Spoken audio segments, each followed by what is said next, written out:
My name is Ott Pärna, and I'm an industry professor at the University of Tartu Delta Management School. And I'm happy to introduce you Mr. Jaan Tallinn and have a short conversation with him today. The central topic of our talk today is the threats, challenges, and limitations related to artificial intelligence. And our discussion is part of University of Tartu Delta Trends Day 2023. Jaan is a fascinating man who worries about various existential challenges our societies are facing, especially in relation to artificial intelligence or AI. Jaan is a computer expert, investor, and philanthropist. He has participated in the development of various successful and disruptive companies like file-sharing application Gaza, peer-to-peer technology, communication platform Skype, and so forth. And to my knowledge, he has directly or indirectly invested in approximately 180 different companies and startups. And he was also an early investor in the AI research laboratory DeepMind, which was purchased by Google in 2014. So welcome, Jaan. And perhaps let's start about what are you doing today? What worries you? Where are you spending your time? How are you doing? Doing very well, thank you. I'm mostly spending my time between sort of like public outreach projects and efforts, such as this podcast. Also, like last week, I did Oxford Union debate arguing that AI is an existential risk, or like as they put it, this house believes that AI is an existential threat. And on the other hand, I'm trying to have influence or input in various regulatory efforts. There are like many of those now underway, especially like with the UK AI summit coming up in about a week. But if we're talking about AI and you are worrying about the different risks, but what are perhaps the most important risks you see, and how would the reality of future look like if some of these risks would materialize or take place? Yeah, so there's like a whole range of risks, and I like whenever I say that this is my focus, I'm not saying that other things shouldn't be a focus for other people. There's like a healthy division of labor to be had, but my focus are the existential risks, risks that would, if they would materialize, they would drive us into extinction or an outcome that is equivalent to extinction. And the way I myself imagine things happening is the same way that humans have driven a lot of species extinct, is by messing with our environment. So once we have AIs that are smart enough to get control over the environment, do things like geoengineering, dump the atmosphere, take over algae to start producing things that they want, or like sort of the ultimate prize in the solar system is the hydrogen in the sun. If AIs will get their hands on that hydrogen, everyone will die. How short or medium or long-term issue it is? What do you think? So there are now people at the labs who think that we have something like 2 years left now. Okay, not too good. But not too good at all. Not too good at all, yes. But it was a few months ago when you introduced an idea that we need to stop. Actually, it was half a year ago again, while you said that we need to pause major AI developments to see what's behind it and what might happen. Have these developments really stopped, or have they speeded up? So the short answer is no. I don't think they have like speeded up necessarily, but like certainly investments into them have speeded up or sped up. There was like this sort of mundane pause caused by the fact that people were waiting for NVIDIA to produce H100 chips, or graphics cards, AI training hardware. And now I think these are mostly online. So the as I call them, blind AI summoning experiments are proceeding full speed. You have yourself invested in many of AI companies, both from research and application end. But what do you see? Are more dangerous like small startups trying to dig into the field, or big multinationals who are heavily investing in these spheres now? I think neither. I think that the most dangerous ones are kind of like well-funded startups, the big startups. Most notably, I mean, if you call them still startups, I think OpenAI, Anthropic, and indeed Google DeepMind. I think they're like considered the top labs where kind of most of the danger kind of emanates. If you would have known the developments of AI now, would have you sold the DeepMind to Google in 2014? I mean, it wasn't like I had like a voice. I was a board member and like a minor shareholder, so I had a voice, but I don't think I had like decisive voice in that transaction. Also, like it happened like almost 10 years ago. I think it was early 2014. So it's unclear what would have happened during the decade with DeepMind, given that like the funding that they got access to from Google was like really instrumental. So like we're not talking about like DeepMind as it is now, but independent. We're talking about DeepMind with like perhaps like independent, but very cash start. You have invested yourself in many other AI startups. If you see them moving into dangerous directions, would you stop them? Would you redirect them? What the founders and other investors would think about it? So, I mean, my general policy has been to try not to accelerate AI with my investments, which in practice means that I have everywhere in AI, all the AI companies, I'm like a small investor. I'm never like the biggest investor, but it's not up to me to kind of stop them. Although, of course, like if I have board access, for example, in Anthropic, I'm a board observer, or otherwise like a shareholder with voting rights, and I know the founders, I will definitely try to talk sense to them. Are these people wise, not technically, but philosophically, do they know about the dangers we are dealing with? Sorry, can I ask again? I'm not sure I understand. I mean, these people, these founders, I mean, they are bright people, definitely from the technological point of view, but philosophically, I mean, do they understand what they are dealing with, how dangerous these things are, and are they by nature avoiding kind of these bigger threats? So in general, yes, more and more people now, including founders, do understand the dangers. And in fact, like one of my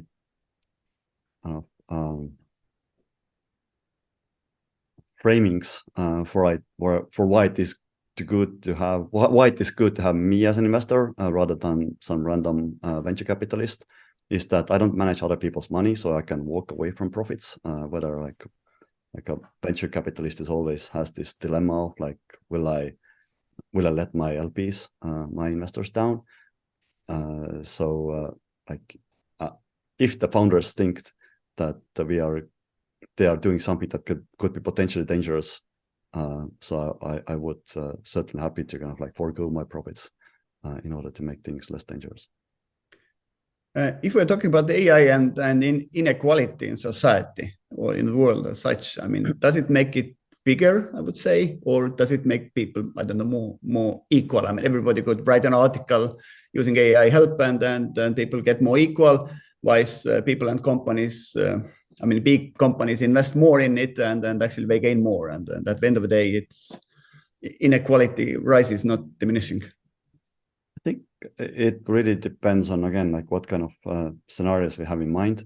If everyone is dead, we are all equally dead. So that's certainly like increasing equality. And in fact, like some people concerned about equality, they actually see it as a fine outcome, which I find like very unfortunate, to put it mildly.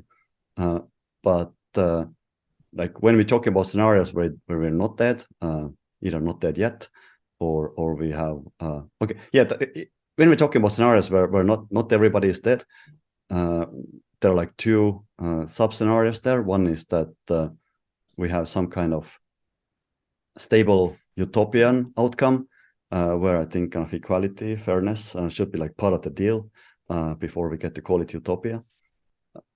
Or we have some kind of dystopian outcome where the AI gets used to enforce some kind of unfair equilibrium. So like definitely we should be concerned about the scenarios where everybody's equally dead, and then this dystopian scenarios where AI and other technological instruments get used to enforce inequality.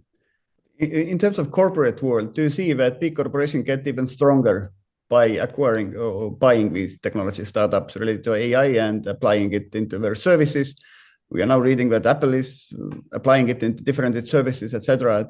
Will they get even more powerful? And yeah, I think this is a question that I don't actually know much, because again, I'm worried about like everybody being dead in 2 years. And like there's only so much big corporations can do in 2 years. Like I would say perhaps even like conditional about the question being about the next 2 years. I think I'm more concerned and interested in what the kind of well-funded startups can do, because they can move faster.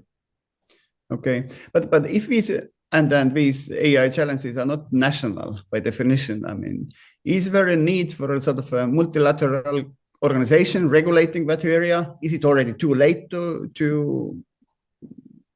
create it? Should some of the international organization take this role and regulate the world around these issues? Yeah, I like if we can't stop the hardware progress, which is certainly also an option. We shouldn't kind of like dismiss any kind of drastic sounding option as long as it kind of like actually saves lives. Then we do need some kind of international, also like for the hardware.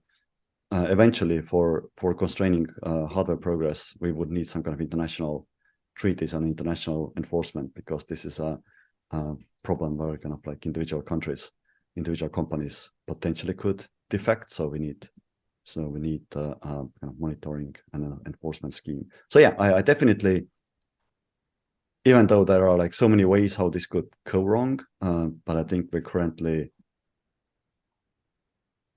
on the side of AI being not regulated enough, both on national and international levels.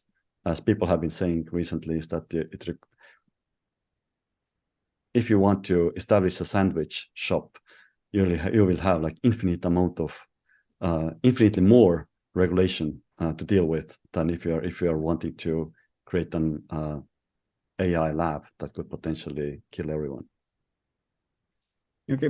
Do you see anybody standing already up and doing something about it? Because I mean, as I understand, we are late already. So who is responsible globally in terms of countries or these organizations currently we're having, UN and the others? Yeah, UN has definitely started to take an interest in it. I understand there will be like an announcement from the UN later this week, actually. But like, I think like the problem with UN is that it's kind of widely considered ineffective organization, which kind of is like a self-enforcing perception, unfortunately. On the other hand, it's the most legitimate organization that we have. So like, if to the degree that UN can actually make a significant difference, and it has made significant difference in cases, I think the most famously the Montreal Protocol, the fixing the ozone layer, which I think was like largely kind of UN contribution to the world. So like my hope definitely is that UN can make a difference here. But also like there are other organizations like OECD has been kind of concerned about these topics for a while now, and also some standards organizations, etc. Do you see opportunities for smaller countries as well, like Estonia, which has been sort of a leading voice in some of the IT developments, being part of this game as well, and like making its voice perhaps bigger than the country it is? Yeah, I do think that small countries who are going to more digital, they have definitely like opportunity here to punch above their weight. I mean, that has been my promotional stance in Singapore. When I go there, I say that, like, look, you're small, but you're between US and China, and you're very like well educated in terms of all digital and as well as governance. So they might kind of be again punch above their weight. I think Estonia is somewhat similar, although like there are important differences. Most importantly, we don't have no China expertise anywhere near to the level that Singapore has. I mean, currently we're seeing big countries having wars like we had like 100 years back, but now at the same time we have totally different issues on the table. What do you think is a kind of center of gravity of powers globally shifting as well as a result of AI and these developments? From big countries to smaller countries, from, I don't know, oil countries to, I don't know, smart and mind countries. It's shifting. Yeah, it is really hard to predict at this stage, because I mean the main factor is like how successful people like me are in slowing things down. If we are not, then like the future will probably be determined by either OpenAI, Anthropic, or DeepMind, or like there's like a group of like second tier AI developers, and they're all in the US pretty much. So I think it's just the US. You have been an early investor or supporter also in a few of academic centers related to external risks, existential risks, or the Future of Life Institute in Cambridge, Massachusetts.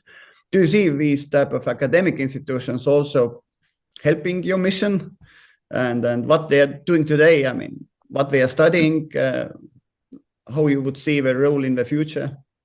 Would you expect something similar to be raised in Estonia as well, for example, as we are having this Delta Trends Day at the University of Tartu? So, yeah, I have co-founded two organizations in Cambridge. One is in Cambridge, UK. The other one is Cambridge, US. And they're actually they're very different. They're surprisingly different. The UK center is very much academic center. They have academicians working on their papers and getting their reference counts up, etc. And they also like focused like broadly on existential risk, not just AI existential risk. So I think like in the current situation where the risks from frontier models are, in my opinion, like very acute, I'm mostly working with FLI, Future of Life Institute, the organization in the Cambridge, US. And I wouldn't describe them, I don't think they've ever been like academic organization. I think that especially now, the correct way to frame them is that they're an activist organization. So what we do are things like public education campaigns, public like essay campaigns, like worldbuilding.ai was I think about 1 or 2 years ago, we ran this essay competition. We're doing videos, like there's one video, even like series of videos that we have produced called Slaughter Bots, like what is the natural outcome from applying AI to military, which is now very kind of acute question. And we're doing quite a bit of lobbying in both the EU and US. So I do think that, and of course, like we are the authors of the 6 months pause letter that has caused a lot of this discussion and debate in the wider society. Do you think that academia should move more towards this being activist than compared to just doing science and teaching students? Yeah, I think that the main thing that academia can do actually at the current margin is to kind of change this attitude, because like what I see if I look at the world is that there's like a vast majority now, especially in the West, of like ordinary people who are very concerned about AI. And then there are top experts like Jeff Hinton or Joshua Bengio, going back to Alan Turing actually, who are concerned about where the AI is going. And then in the middle, there are like hundreds of thousands probably academicians who go like, well, actually, we don't even know what intelligence is. But basically just want to sound smart. at the potential expense of dismissing these risks that will affect everyone. I think from that perspective, that academic freedom would help that, so even small units of people of new ideas could push these forward. But yeah, it has. Like, I mean, that's what has been happening. Yeah. Yeah. But, yeah. Okay. Mm-hmm. But I think that there's still like some like weird social constraint in academia that I also saw like in this high-level AI expert group in Europe that I participated in. Like most of the pushback towards talking about future AIs and future risks actually came from academicians.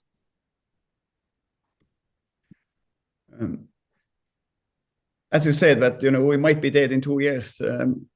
In respect of this, do you see any other existential risks globally? What might end up as soon as this? Yeah, my second on the list definitely is synthetic bio, because like evolution doesn't try to kill us, like because it doesn't try to do anything. It just like does what happens. Whereas like synthetic biology can be done by people who are actually trying to kill us, trying to kill everyone. And there are examples of well-resourced people in the past who have tried to reset our race, basically, our species. So that is my very high. Like, fortunately or unfortunately, there's like a very big overlap between AI risk and synthetic bio, because one of the big worries from AI, or one of the material manifestations that's been now discussed in government circles about how AI risk might manifest, is that it will just enable bioterrorists to kill everyone.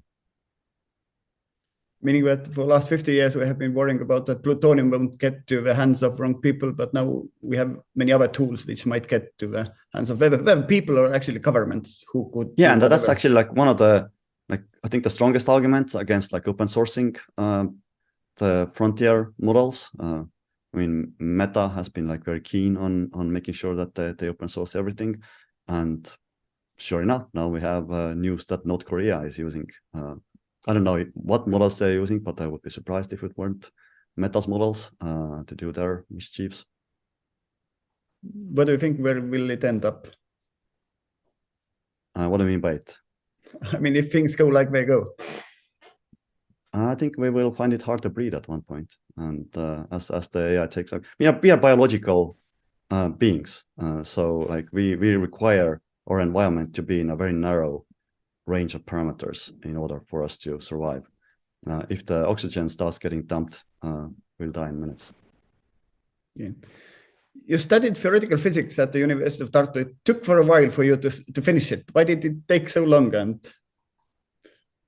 I mean, yeah, like nominally back then, the nominal time was 4 years, and it took 6 years. Because like one thing that university was for me was like a side gig.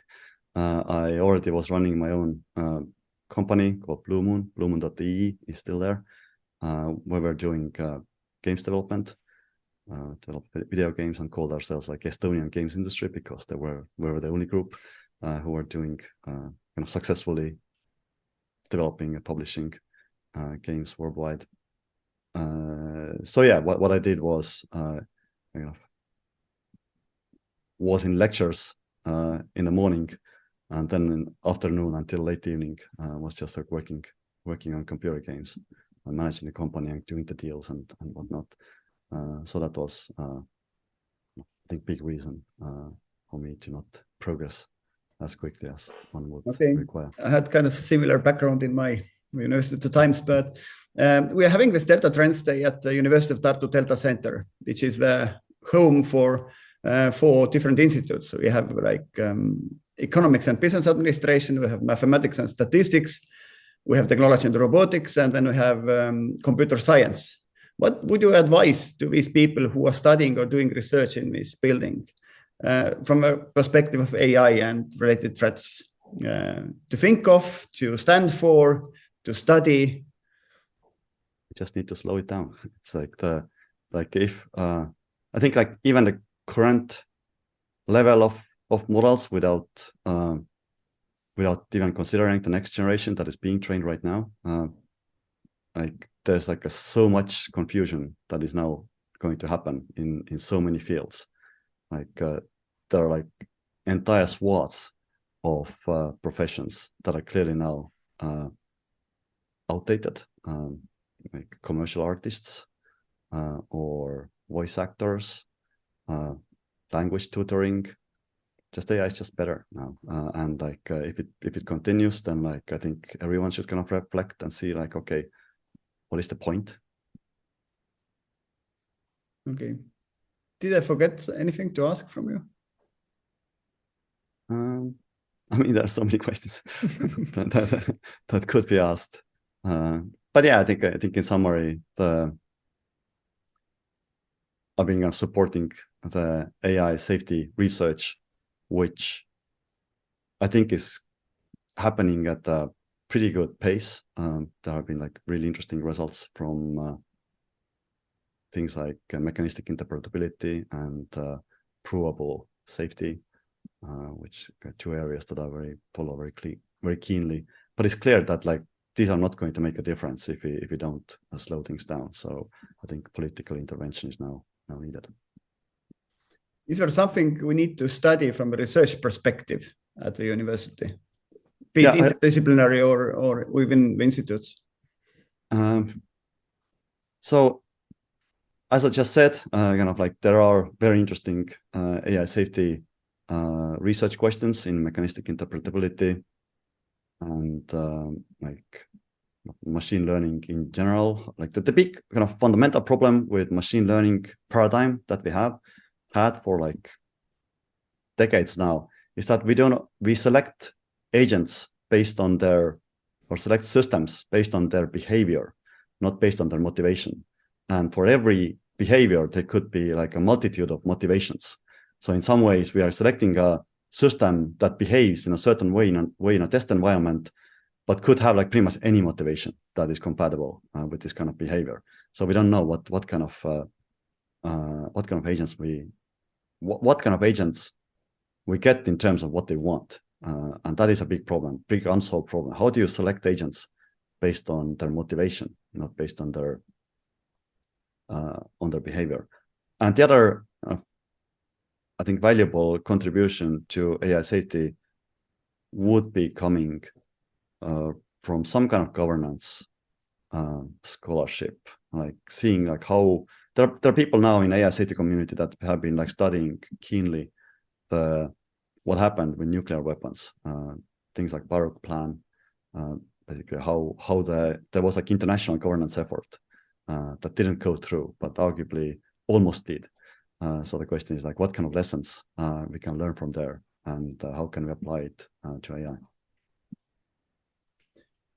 Okay, Jaan, thank you. Thanks a lot for sharing your thoughts. Thank you for caring about these things, and hopefully our students and listeners and watchers or viewers would share your mission as well, and in one way or other support it. Have a nice day from our side. Thanks from the organizers side, and hope you're doing well with your mission. Take care. Thanks. Cheers. Bye. Bye.